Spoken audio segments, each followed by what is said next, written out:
Okay, this tutorial about how I go ahead and apply AO to models.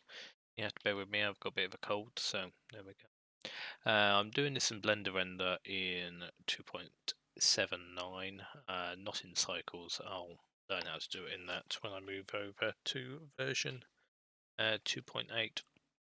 And in this example, I'm going to be using Cold's Thick Wolf, which has already got a lot of this actually applied to it, but I've turned it off on the coat for the time being. As you can see, the coat's quite flat compared to everything else. Now, a couple of things you need to do. Firstly, you want to go over to the Environment or the World tab, and you need to switch on AO, usually a factor of 1. To add, you want to switch on Environment with Lighting. I'm not sure if this is actually necessary, but I tend to do it anyway, and you definitely want to switch on Indirect Lighting. Else your AO shadows will be far too harsh to be used in game. Now, down here with the gather, you want it switched to ray trace, not approximate, because it gives you a better result. And you probably want it on the constant QMC. And for production, i.e., when you're actually generating this, you want to have I go with 120 samples, but this does take a long time to render when you do this. For the time being, I'm switching that down to 10. Hell, even better, I can switch it down to 5 because we don't want to wait that long. These things take a long time. 120, it can take like between 10 and 20 minutes to generate a one. And it just means the quality is a lot better. It means you have to do a lot less things with it later on. So effectively, the way that you want to do this is you want to find the section that you want to render, and I would tend to say you want to do this in sections of model, i.e. you want to do the skin, and you want to do the skirt, you want to do the jacket, usually in materials because it's the best way of doing it. And you also have to learn what you don't want to render. For example, I won't render under the skirt here, so I will not go ahead and do these legs and have it so the skirt casts a shadow on the legs, because it just won't look very good when the character is running in game where there's a constant shadow that's not moving. You also have to learn that stuff like under the arms might be a bit too harsh that you need to tweak. Effectively, something that looks great on a static pose may not look good when the character starts to move around, and that's very very true of the hair. So we've got these lovely dark sections, but as soon as this hair starts moving with dynamic bones, they start clipping through each other and it won't be great. I've actually updated this in a later model where it doesn't have that, where this is a lot softer. Anyway, as I said, let's focus on the jacket for the time being. As you can see, the jacket is quite static. Pretty much the same grey throughout. There's a tiny little bit of shadowing that someone's done, but it's not great. So, as I say, you want to effectively go ahead and separate out the section that you want to apply this to. Now, I've already done that for this one. I've gone ahead, I've selected that material, and I've separated into its own mesh. Now, what we then want to do is go ahead and say what's actually going to affect this mesh.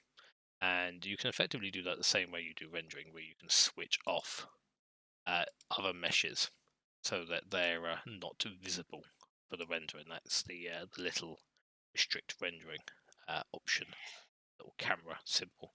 But in this particular case, I want everything to go ahead and do this. I might not want the hair, for example, because the hair might show a nasty big grey blob at the back, but a darker section on a grey top is not going to be that apparent, so it'll be fine. And the way this is effectively going to work is it's going to raycast shadows to the thing where it's going to raycast light, of course, and that's going to generate shadows. So what we want to do is we want to go ahead and drag out this window. We want to go over to the UV image editor and we're going to generate a new texture. I'm just going to call this test AO for the time being, and I tend to generate at least 4K because we can always reduce that quality later on. But I prefer to have a much higher quality ray trace map than lower, because it's just better. Okay. And we go from there. So we have our new 4K texture. We're going to go ahead and select the section that we want to do. And notice I have highlighted this. I tend to highlight it just to make sure that it knows exactly what's going to render. With 2.79, sometimes this can help because it can be a bit twitchy. But if you do that, just make sure that you do move back onto the texture you're actually looking to render onto. Then you have to go over to the render tab. You have to go ahead and expand this bake section. Go ahead and select AO from the list.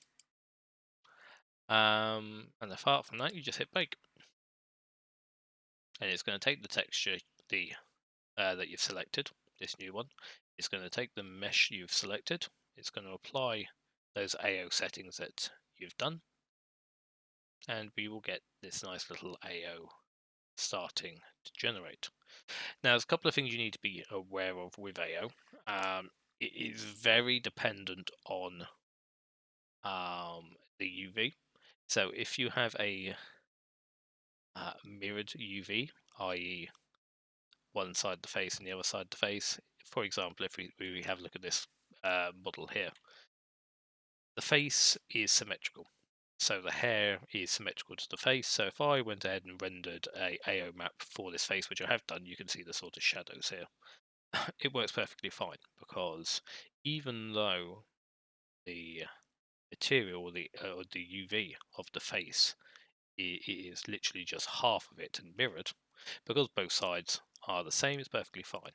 But if the hair was only sweeping on one side of the face, I went ahead and rendered that, because it's mirrored, it would be weird, because it would be going ahead. This side of the face would be getting more rays, and this side of the face, you start to get this weird checkered pattern appearing in your AOs. And if that's the case, if you have a look at your AOs like these ones here, and you start to get these weird checker patterns appearing, which in this case we don't, it means that simply there is a section of your UV which is overlapping, and you're getting two different results being merged together, and you get that weird sort of checkered patterns appearing. If that's the case, then you have to split up that UV map, and you have to do it separately. Anyway, as you can see, now one of the things that you do get with AO rendering is these lines. And these lines will actually get a lot better the more samples you do. So these will be a lot smoother with higher samples, and you can actually use a couple of these other ways. For example, I think jittered with a fallout strength produces a lot smoother version of this. But what I tend to do is use the constant QMC, just because it's better in other areas.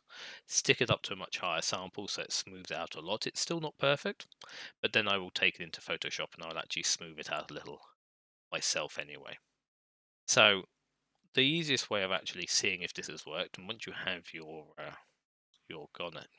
generated pattern, go ahead and save that. Said usually I wouldn't save something that was like this. Usually I just run it as a test pattern to make sure that there was nothing unduly expected. But I'm going to save that here. If we just do as test AO, we'll do it in. Yeah, sure, why not? Now you can actually test to see if it's working, or you can by going to the texture of your particular mesh.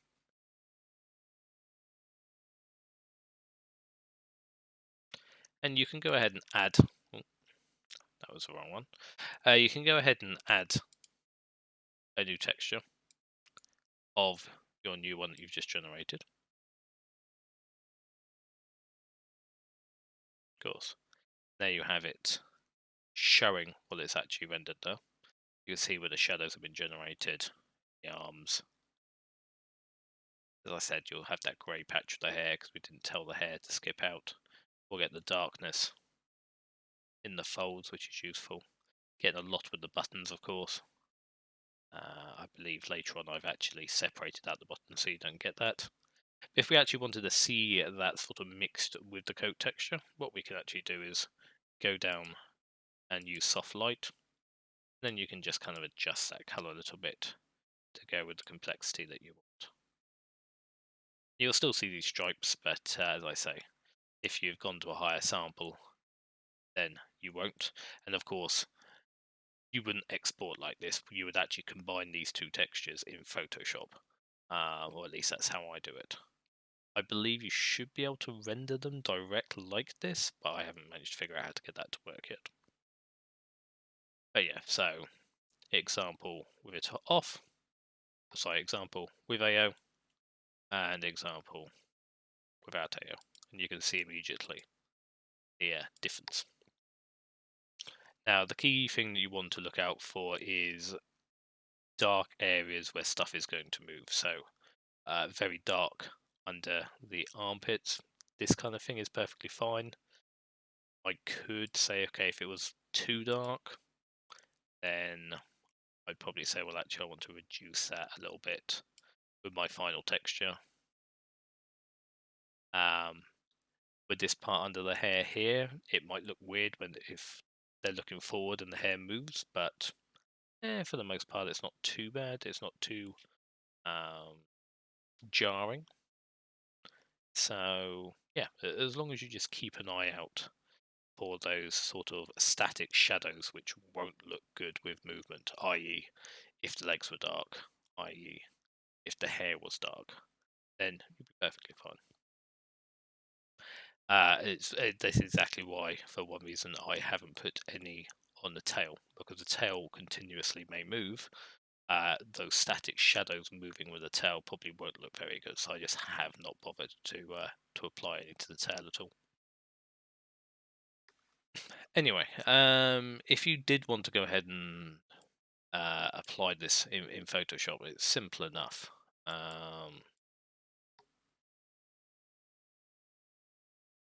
So we will have our new texture.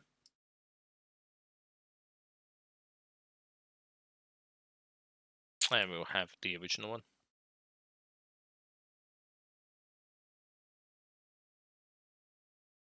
Which I will find here. There we go. You can see here where I've generated these of sample. So this is a higher rendered one. Notice the striping's still there, but it's nowhere near as jittery or pixely as our, not so much anywhere near as much noise. But then we have, like, for example, the coat here.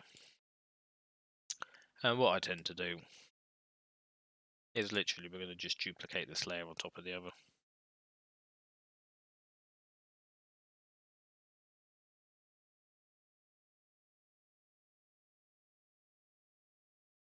Of course, one is set to 4K and one isn't, so actually we're going to adjust this image size up to 4K.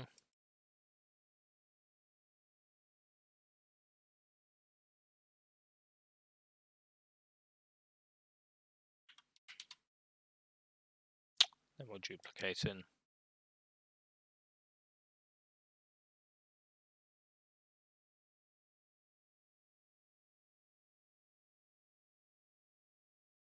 Just makes it much easier. And then, yeah, to be honest with you, soft light usually works pretty well. But what I also tend to do, of course, is if we go ahead and do a select pixels, and then we essentially want to blur it a little bit to get rid of these sort of lines.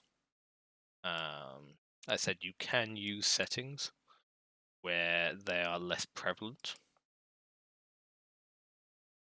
but to be honest with you, they don't tend to look so good for me. So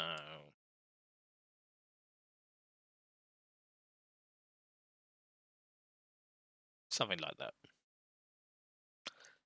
And of course, we can go ahead and adjust that fill rate to match what we were testing in game. So if we decided that the underarm shadows or the underhair shadows were too great, we can tweak that. Of course, if you wanted to remove certain shadows completely, for example, like the buttons, then of course we can tweak that while we're in here as well. So just very briefly.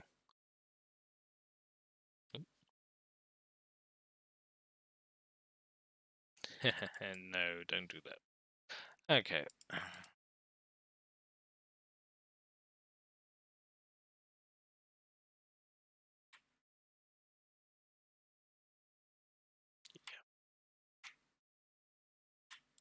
It's not going to be this easy, is it?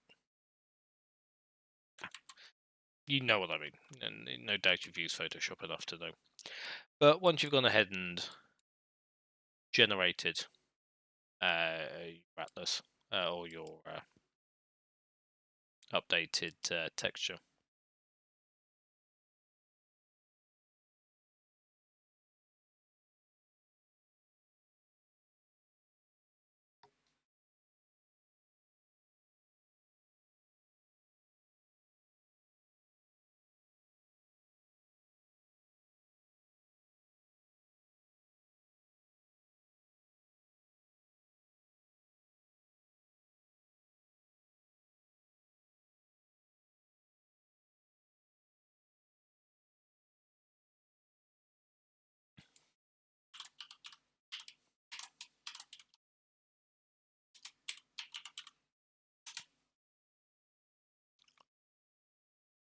now, reason I tend to do, or just work with a higher texture, is I tend to downsample them in Unity, to be perfectly honest.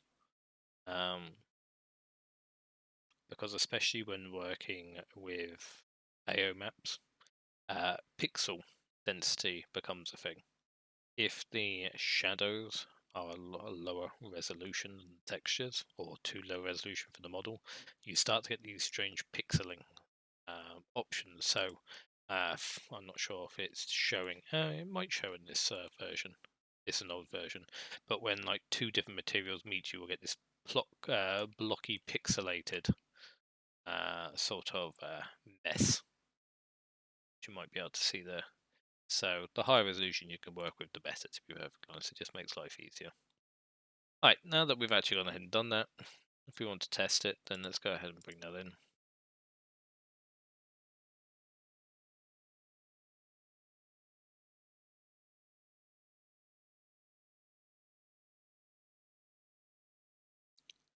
And we can switch off the other two. There you go. So those two were our test. Okay, the Photoshop result is a little bit different because I haven't really paid too much attention to it, but no, perfectly fine. And yeah, that's how I tend to do it. So to recap, environment, ambient, occlusion, so AO, environment lighting, and indirect lighting. You want your gather. To begin with, you only want the low sample rate to test with, but you want that a lot higher when it goes on. What I would also tend to do, to be honest with you, is go ahead and in Blender through Task Manager, especially if you're streaming, go to Affinity and at least disable one of your cores from Blender so that your system actually has some power to do other things whilst you're generating those AO maps, because your system will slow down to a crawl. Whatever you have, it will attempt to use up everything. But it makes it a lot easier if you just give it one core for everything else. Once you've done that, of course, select the mesh that you actually want, select what is going to actually affect it. So if I didn't want, for example, this hair to affect the mesh, then I would have generated it into its own mesh itself.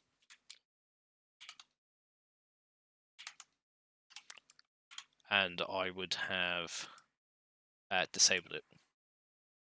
I could have disabled it that way as well, but then when it goes ahead and renders this next one, or when it renders a jacket, it wouldn't have taken the hair into account because the beams would have just gone straight through it. So once you've done that, you want to go ahead and jump over to the render tab. You want to go down to bake. You need to switch it to AO. Don't really need to worry too much about everything else. Just bake that into a new texture that you've generated. It will go onto there, and then yeah, happy days. So at the end of the day, you get something that looks a lot better. So the original and the bake. Of course, it takes a little bit of tweaking to work, and you're always going to get better.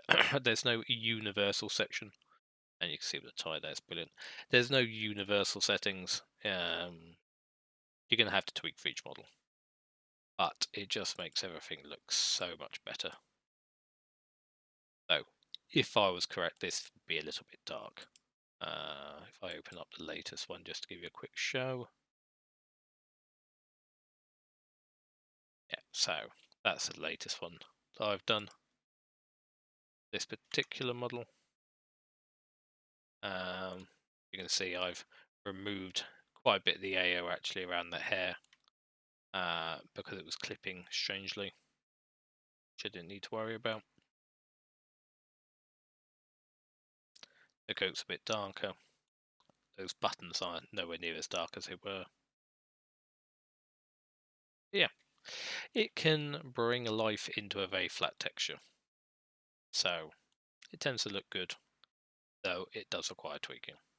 Anyway, at this point in time, I'm just, well, talking for talking's sake. So that's pretty much how it works. Good luck.